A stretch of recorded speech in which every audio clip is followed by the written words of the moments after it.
그 소식을 믿지 못하고 낙심한 마음 그대로 엠마오로 가던 두 사람에 대한 이야기가 오늘 본문에 나오는 장면입니다.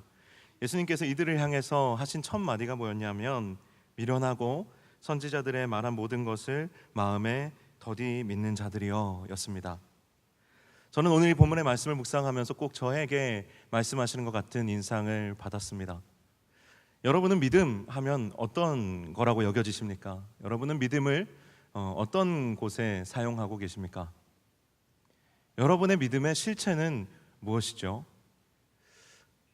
사랑하는 여러분, 요즘 대선 전국입니다. 그래서 대선 주자들이 TV에 나와서 토론을 하면서 이런저런 공방을 많이 펼치고, 그리고 각자 가지고 있는 공약들을 국민들에게 소개하는 시간들을 계속 가지고 있습니다.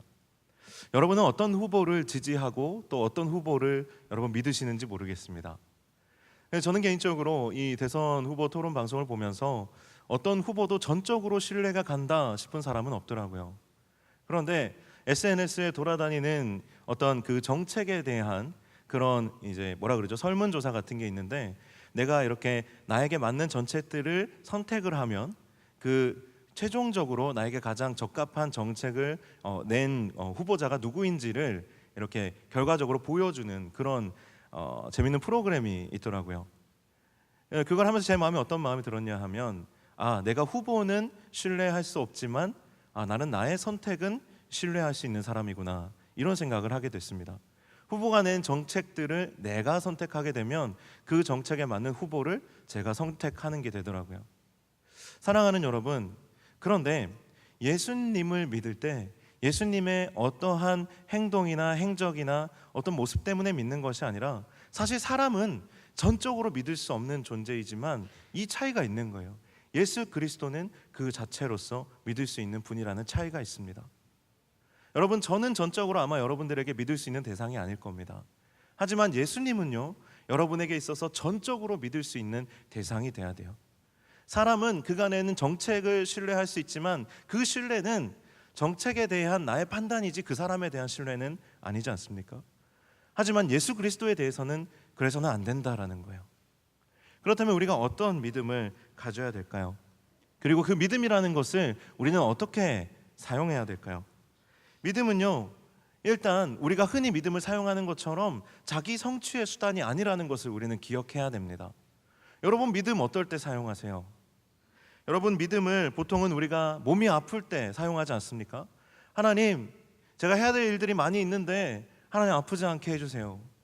하나님, 우리 부모님, 우리 할머니, 할아버지 아픈데 하나님 제발 좀 낫게 해주세요.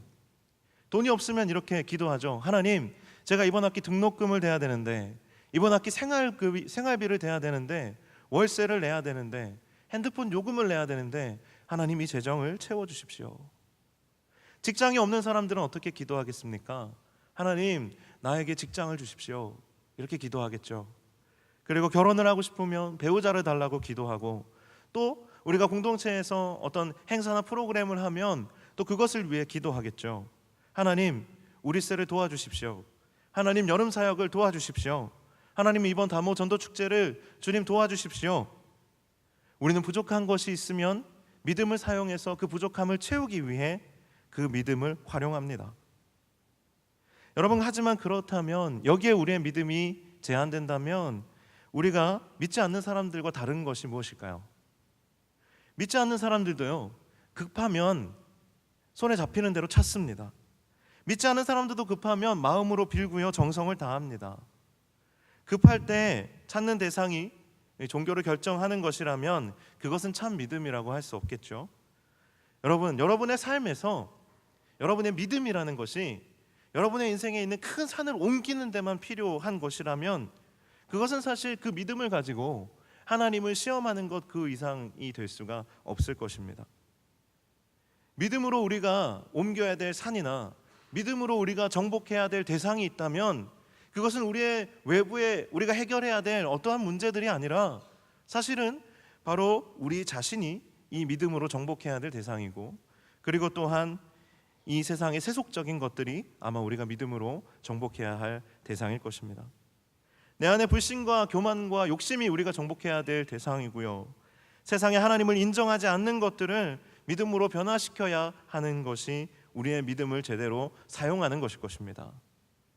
여러분, 믿음이라는 것은 나 자신과 세상을 하나님께 돌아오도록 하는 것, 그것이 바로 믿음의 가장 중요하고 핵심적인 용도라고 할 수 있습니다. 오늘 본문의 제자들이 엠마오라는 마을로 가고 있습니다. 이들 안에 있는 믿음이 어떤 믿음이기에 이들은 그 믿음을 가지고 엠마오로 가고 있는 것일까요? 일단 이 엠마오는 이 두 사람의 고향이라고 합니다. 그런데 고향으로 갈 때 여러분의 마음 어떠세요? 여러분은 고향이 부천이시죠? 여러분은 아주 먼 곳에 있다가 혹 군대나 아니면은 멀리서 공부를 하다가 집으로 돌아올 때 여러분의 마음이 어떻습니까? 오랜만에 고향으로 내려갈 때 마음이 어떻습니까? 고향을 떠나보신 분들은 아실 텐데, 저도 이제 연휴 때 고향을 한번 다녀오려고 하는데 너무 기대가 돼요. 고향에서 만나게 될 부모님들과 또 정겨운 풍경들과 그리고 친구들 만날 것들이 기대가 됩니다. 그래서 명절이 기쁘고 또 좋은 거 아니겠습니까? 그런데 그렇게 기쁘게 가야 될 그 발걸음들이 오늘 이 엠마오로 가는, 그 고향으로 돌아가는 제자들의 발걸음이 가볍지 않았다라는 거예요. 이들의 마음에 도대체 무엇이 있었기에 이들이 고향 가는 그 걸음이 이렇게 무거웠던 것일까요? 이들이 믿고 따랐던 예수님께서 십자가에 못 박히셔서 죽으셨기 때문에 이들은 마음 가운데 슬픔이 있었습니다. 그런데 예수님의 죽으심 그 자체에 대한 슬픔보다도 이들을 더 비참하고 힘들게 했던 것은 이들이 예수 그리스도라는 그 이름에 걸었던 기대와 소망 때문이었을 것입니다. 이들은 여느 유대인들처럼 예수님을 과거 이스라엘의 모세처럼, 그리고 과거 이스라엘의 엘리야처럼, 다윗 왕처럼 생각했습니다. 이 민족을 구원해 줄 분, 그래서 내가 이분을 잘 따르면 이분을 통해서 내 인생도 달라질 수 있는 분, 그래서 예수 그리스도를 따라다니면서 그분에게 자기의 전부를 걸었는데, 그런 기대들, 그런 희망들이 예수 그리스도께서 십자가의 죽으심과 함께 산산이 부서져 버렸기 때문입니다. 이들은 더 이상 예루살렘에 남아있을 이유를 찾을 수 없었습니다. 낙심했고, 그리고 예수의 추종자들을 찾는 사람들의 눈을 피해서 고향으로 도망치듯 내려가고 있었던 것입니다. 우리의 믿음도 비슷하지 않습니까? 작게는 우리의 현실적인 문제들을 해결해 줄 것을 기대하고 예수님을 찾게 될 때가 많습니다. 그렇게 믿음의 신앙을 신앙의 첫걸음을 시작하게 되는 경우들이 많습니다. 그런 것들을 구하는 것은 잘못이 아니지만 그것에 우리의 믿음이 제한된다면 우리는 그 믿음을 제대로 사용하고 있지는 못한 것입니다. 이들이 예수님에 대해서 가졌던 믿음은 한계가 있었습니다. 이들의 믿음은 예수님 자체에 대한 믿음이 아니었습니다. 예수님을 선택한 자신에 대한 믿음이었고, 예수님께 기대를 걸었던 그들의 마음에 대한 믿음이었습니다. 이들이 가졌던 확신은 예수님에 대한 확신이 아니라 자기 확신이었습니다.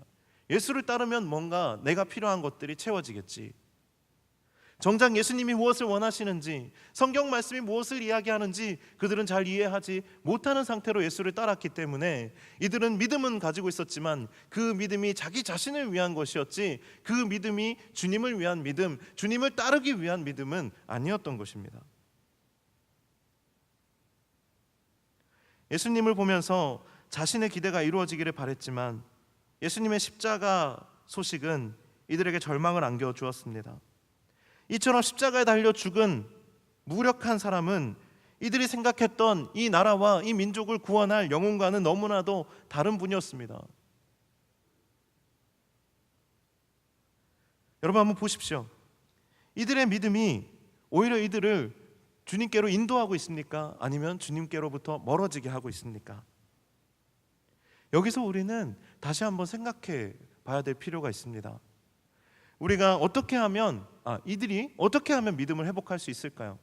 이들의 믿음이 어떻게 하면 좀 회복될 수 있을까요? 그리고 또 오늘 우리는 우리의 믿음에 침체되어 있는 이 상태들은 어떻게 하면 달라질 수 있을까요? 여러분의 신앙에 영적인 침체가 찾아올 때 여러분 어떻게 하면 여러분의 믿음이 달라질 수 있겠습니까? 예수님은 오늘 본문에서 두 사람과 동행하시면서 이들에게 선지자들의 이야기 그리고 성경 말씀에 대해서 자세하게 풀어주십니다. 그리고 그 말씀을 풀어주시는 예수님의 이야기를 듣는 동안에 이들의 마음에 불을 떼는 것과 같이 이들의 마음이 점점점 뜨거워지는 것을 경험했다고 오늘 본문에 이들의 입술을 통해서 고백하고 있습니다. 말씀을 듣는 가운데 그들의 마음이 뜨거워졌습니다. 여러분, 우리는 평소에 무엇에 우리의 마음이 뜨거워집니까? 여러분의 마음을 최근 뜨겁게 달구었던 그런 사건이나 그런 상황들이 있었습니까? 여러분, 그게 어떠한 상황이었습니까? 여러분, 우리의 마음이 뜨거워질 때가 언제예요? 좀 표정을 푸세요. 웃으실 필요까지는 없지만 좀 표정을 푸세요. 여러분, 여러분의 마음을 뜨겁게 했던 최근의 기억들이 뭡니까? 대부분 아마 이런 거 아닐까요? 어떤 쇼핑몰을 뒤적거리다가 저건 내가 꼭 사야 돼 라는 마음을 들게 했던 어떤 옷이나, 요즘 최근 이제 계절이 바뀌었으니까 봄옷이나, 아니면 새로 나온 갤럭시 A 플러스를 보면서 저걸 내가 꼭 사야 되는데, 그런 마음들이 우리의 마음을 뜨겁게 달구고 있지는 않습니까? 아니면 또 어떤 부분들이 우리의 마음을 뜨겁게 달굴까요? 좋아하는 오빠가 생겼을 때 그런 짝사랑의 마음이 우리의 마음을 달구고 있지는 않습니까? 여러분, 그런데요, 제가 인생을 살아가면서 경험하게 되는 것은 무엇이냐 하면, 이렇게 우리의 마음을 뜨겁게 하는 것들은 말씀으로 말미암아 뜨거워지는 것과는 비교가 안 되더라는 겁니다. 이렇게 우리의 마음을 잠시 달굴 수 있는 것들은 세상에 많이 있지만, 말씀이 우리의 마음을 뜨겁게 할 때랑은 비교가 안 된다라는 겁니다. 이런 것들은 잠시 우리의 마음을 뜨겁게 할 수 있지만, 우리의 마음을 궁극적으로 정말 뜨겁게 타오를 수 있게 하는 것은 말씀이라는 거예요. 우리가 말씀으로 말미암아 우리의 마음이 뜨거워졌을 때, 그때 우리는 생명을 다해서, 목숨을 다해서 주님을 따르고 싶은 마음이 생기고, 정말 예수 그리스도를 강력하게 갈망하는 마음이 우리 가운데 생깁니다. 내 인생을 그분께 맡기고요, 그리고 내 인생을 그분께 다 드리고 싶은 그런 갈망이 우리가 말씀을 만날 때 경험하게 된다라는 겁니다. 많은 사람들이 자신 안에 있는 열정을 터뜨려줄 무언가를 찾아서 그것을 찾아가면서 살아갑니다. 그것을 발견하기 위해서 애쓰고 노력합니다.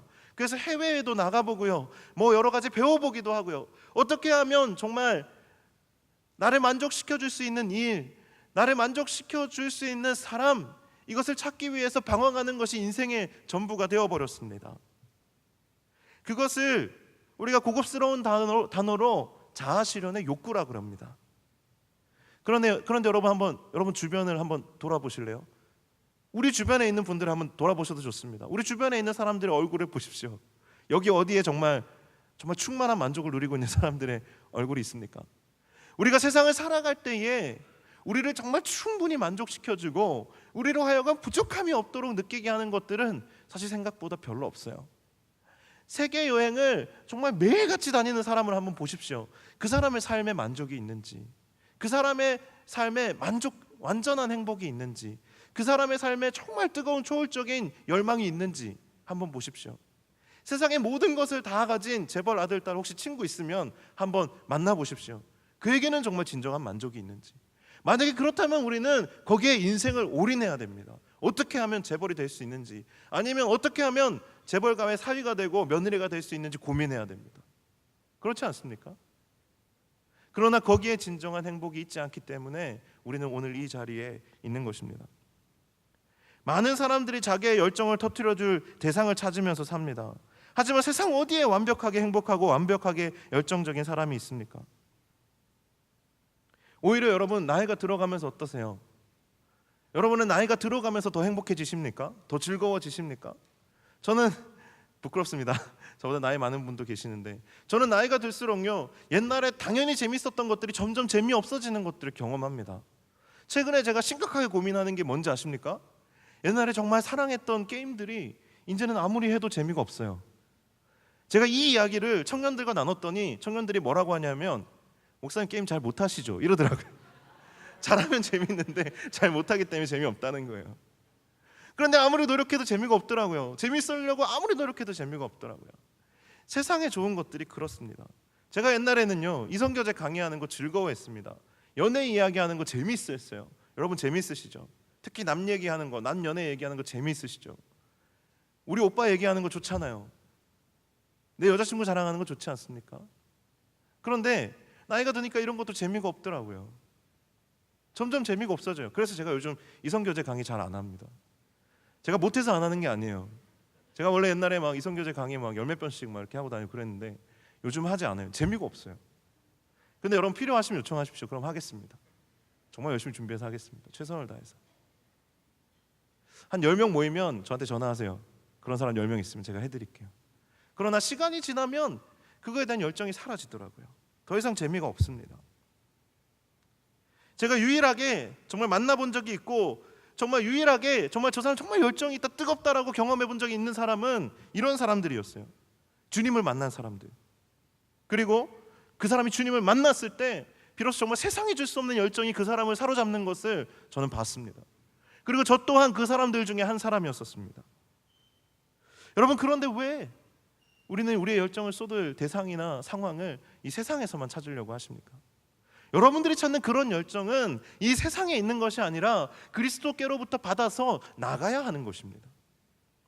사랑하는 여러분, 오늘 본문을 한 번 더 들여다봅시다. 이들의 마음이 도대체 어디에서 뜨거워졌습니까? 이들의 마음이 뜨거워진 지점이 어디입니까? 우리가 말씀 앞에 참된 믿음으로 서게 되면 그저 나에게 필요한 말씀, 지금 당장 좀 나의 삶을 합리화시켜 줄 수 있는 그런 말씀, 나를 기분 좋게 해줄 그런 말씀, 그런 것을 찾는 것이 아니라 정말 주님이 말씀하시는 것을 듣기 위해서 말씀 앞에 설 때에 순종하고 내 마음을 열고 그 말씀을 받아들이기로 작정하고 내가 전적으로 예수 그리스도를 신뢰하기로 결단하는 마음으로 이 말씀 앞에 서게 되면 그 말씀이 우리에게 뭐라고 할 것 같습니까? 그 말씀은 우리를 부끄럽게 합니다. 그게 말씀이 하는 역할입니다. 말씀이 우리를 회복시키는 방식은 괜찮아 으쭈쭈 이것이 아니라 우리를 부끄럽게 합니다. 너희가 믿었던 예수가 진짜가 아니라 정치적 메시아, 그것이 진짜가 아니라 그냥 청년 수당 주고 직업 취업 문제 해결해주고 출산 문제 해결해주고 인구 절벽 문제 해결해주고 노동 환경 개선해주고 그렇게 해서 우리의 문제들을 해결해 줄 수 있는 그런 것이 아니라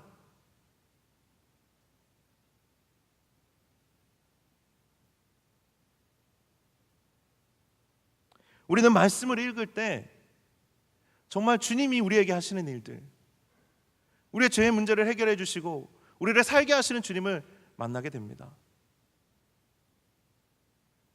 우리는 여전히 이 제자들과 같은 주님을 찾고 있는지 모르겠습니다.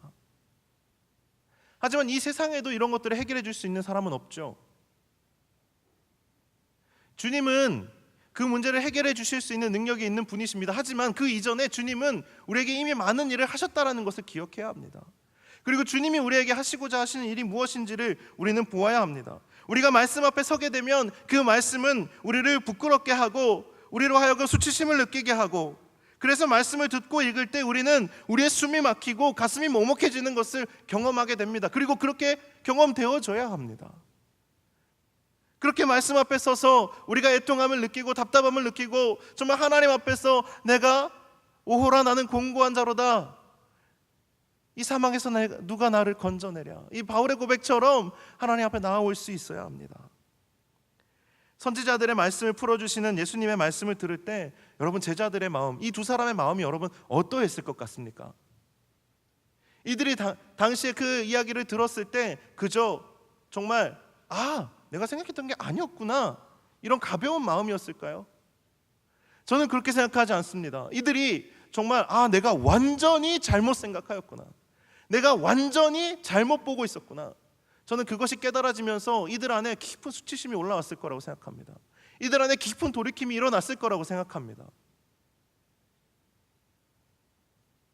한없는 부끄러움이 올라오고, 내가 그동안 복음의 능력에 대해서 정말 간과하였고 예수께서 하신 일들에 대해서 내가 관가하였던 것을 깨닫게 되면서 우리는 한없는 부끄러움 속에서 비로소 예수 그리스도를 다시 만나게 될 것입니다. 그렇게 예수님을 만나야 합니다.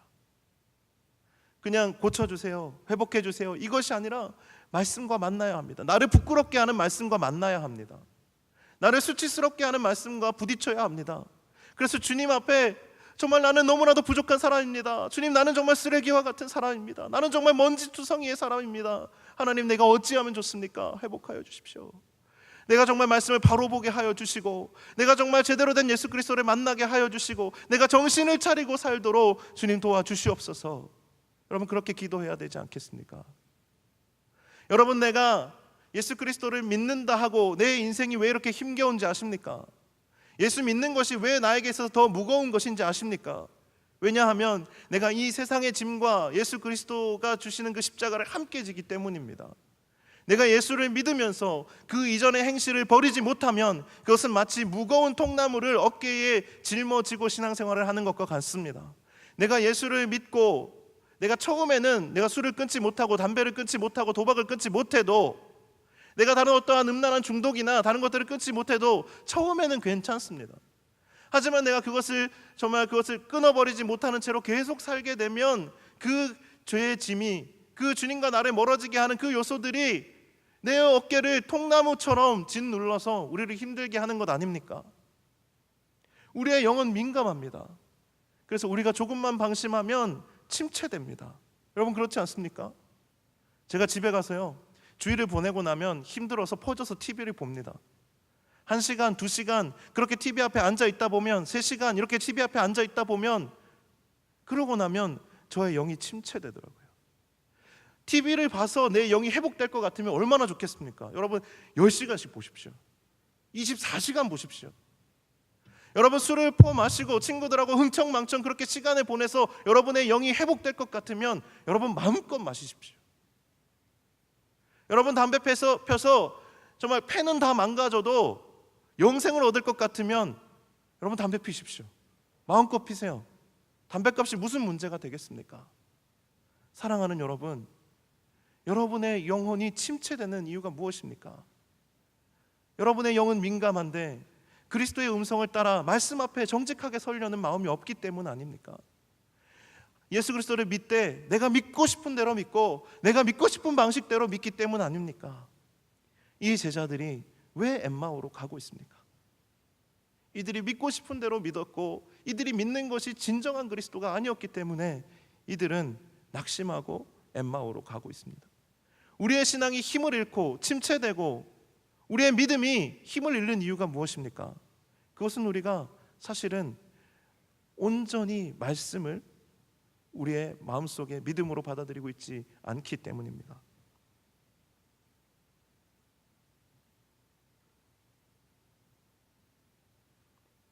여러분, 어떻게 이 믿음을 회복할 수 있겠습니까? 엠마오로 가던 제자들은 사실은 주님을 떠난 것입니다. 그런데 놀라운 사실은 예수 그리스도께서 이 믿음을 떠난 이 두 사람을 찾아오셨다라는 거예요. 성경에 보면 예수님께서 믿음을 떠난 사람들, 예수님과의 관계를 포기하고 떠난 많은 사람들을 찾아오시는 것을 볼 수 있습니다.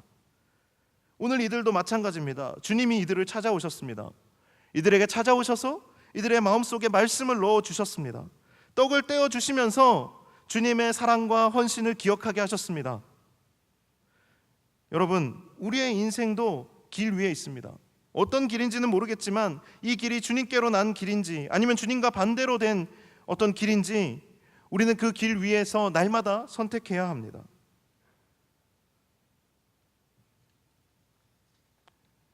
사랑하는 여러분, 주님께서 이 제자들을 찾아오신 것처럼 하나님께서는 믿음에서 떠난 우리를 날마다 찾아오십니다. 너무나도 감사한 사실은 무엇이냐 하면 예루살렘에 11명의 제자들이 있었습니다. 그런데 그럼에도 불구하고 예수님께서 가장 먼저 찾아오신 사람은 예수님을 가장 보고 싶어 했던 그 여인들 외에는 이들이 첫 번째입니다. 예수님께서 예루살렘에 있는 11사도들을 만나기 이전에 이들을 먼저 찾아오셨다라는 거예요. 엠마오로 가고 있는 이들을 먼저 찾아오셨다라는 것입니다. 여러분, 정말 참으로 선한 목자 아니십니까? 예수님은 우리를 먼저 찾아와 주십니다. 주님은 잃은 영혼에게 먼저 찾아와 주시는 것입니다. 오늘 마지막으로 한 가지만 더 나누고 오늘 이 메시지를 마무리하려고 합니다. 오늘 제자들은요, 이해가 되지 않는 행동을 한 가지 합니다. 뭐냐면 해가 진 저녁에 엠마오 고향에 이미 도착했습니다. 그런데 이 엠마오라는 고향에 도착한 이 제자들이 해가 뉘엿뉘엿 넘어가고 이미 밤이 되었음에도 불구하고 다시 짐을 주섬주섬 챙겨서 서둘러 10km가 넘게 떨어져 있는 예루살렘으로 뛰어서 돌아간다는 겁니다. 한참을 고민했습니다. 이 제자들이 도대체 왜 이 엠마오에서 밤을 보내지 않고 다시 예루살렘으로 돌아갔을까요? 예수님을 만나면 무조건 예루살렘으로 돌아가야 됩니까? 예수님 만나면 우리가 꼭 가야 되는 게 있습니까? 그렇지는 않잖아요. 엠마오에 있어도 되지 않겠습니까? 그런데 왜 이들이 예루살렘으로 돌아갔을까요? 그것도 이 밤중에 서둘러서 왜 돌아갔을까요? 이들 안에 긴급한 것이 있었던 것 아닐까요? 이들 안에 지금 꼭 해결해야 될 일이 있었던 것 아닐까요? 이들이 지금 꼭 해야만 하는 것이 있었던 것 아닐까요? 이 말씀을 묵상하는데 제 안에는 두 가지 의미로 다가왔습니다. 먼저는 이 부활하신 예수님, 자기들에게 말씀을 전해주시고 떡을 떼어주시는 예수님께서 예루살렘에 계시다라고 이들이 믿었던 것 같습니다. 예루살렘에 가면 다시 예수 그리스도를 만날 수 있을 거라는 강한 확신이 이들 안에 있었기 때문이 아닐까요? 이들 안에 부활하신 예수님을 다시 보고 싶은 강력한 열망이 있었기 때문 아닐까요? 예수님을 만나야만 하고 만나기를 간절히 원해서 예루살렘으로 뛰어간 것 아닐까요? 실제로 이들이 예루살렘에 모여서 기도할 때에 사도행전 2장은 그곳에 오순절 마가의 다락방에 성령이 충만하게 임했다라고 이야기합니다. 여러분, 이들이 예루살렘으로 뛰어간 것은 우연이 아닐 거라고 저는 생각합니다. 이들은 이제 예수 그리스도를 중심으로 살아가기로 결단했고 이 예수 그리스도를 보기 위해, 만나기 위해 이들은 예루살렘으로 뛰어간 것일 것입니다.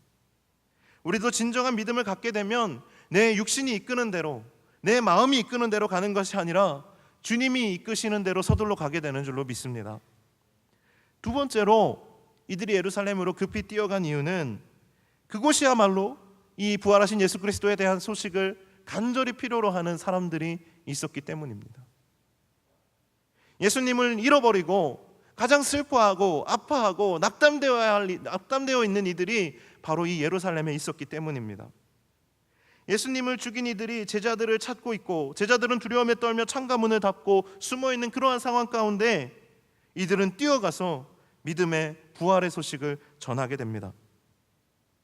사랑하는 여러분, 이들은 사실 예루살렘으로 돌아가는 것이 자연스럽지 않습니다. 왜냐하면 예루살렘은 이들에게 있어서 위험한 곳이기 때문에 그렇습니다. 어려운 곳이기 때문에 그렇습니다. 그런데 이들은 이 예루살렘으로 뛰어가고 있습니다. 단 한 가지 이유, 예수님을 다시 만나기 위해서, 그리고 또 이 소식을 빨리 전하기 위해서입니다. 영화 코바디스라는 고전 영화가 있습니다. 이것이 최근은 아니죠. 또 리메이크 된 지도 또 오래됐는데 이 영화의 말미에 이런 장면이 나옵니다. 네로 황제의 대대적인 박해를 앞두고 베드로가 그 박해를 피해서 로마 시내를 벗어나서 들판으로 나옵니다. 그런데 주님의 임재가 빛처럼 지나가면서 이 베드로를 지나치는 것을 보고 베드로가 이렇게 이야기합니다. 쿼바디스 도미네, 주님 어디로 가십니까? 그때 주님이 이렇게 말씀하십니다. 내가 떠나온 로마로 다시 십자가를 지기 위해 돌아간다. 그곳에서의 사명을 베드로가 포기했기 때문에 예수께서 그곳으로 본인이 직접 다시 돌아가신다고 말씀하시는 것, 그 음성을 듣고 그 사랑과 그 헌신에 압도된 베드로가 모든 것을 버려두고 다시 로마로 들어가서 순교하게 됩니다. 여러분, 믿음이라는 것은 이런 것입니다. 믿음이라는 것은 내가 살기 위해서 몸부림치는 것이 아니라 영생을 이미 얻었기 때문에, 이미 주님께서 충분히 나에게 모든 것을 주셨기 때문에 이제는 주를 위해 살기로 다짐하는 것이고, 그것을 위해 사용하는 것이며, 이제는 주님을 향하여 주님께로 나아가기 위해서 사용하는 것이 믿음입니다. 그리고 정말 주님이 필요한 이들에게 복음을 전하기 위해서 사용하는 것이 믿음입니다. 이것을 위해서 필요하다면 산도 옮기는 것이 믿음입니다. 여러분의 인생의 문제를 해결하기 위한 것이 믿음이 아니라 정말 주님께로 나아가기 위해서 필요한 것이 믿음입니다. 여러분의 삶 가운데 하나님께로 나아가기 위해서 옮겨야 될 산이 있습니까? 그렇다면 그것을 옮기기 위해서 필요한 것이 믿음입니다. 사랑하는 여러분, 여러분도 다 길 위에 있다고 저는 생각합니다. 여러분 안에 여러분의 매 그 선택의 기로에서 예수 그리스도를 선택할 수 있는 믿음이, 말씀 가운데 정직하게 설 수 있는 믿음이 바로 서는 여러분 되시기를 주님의 이름으로 간절히 축원합니다. 아멘.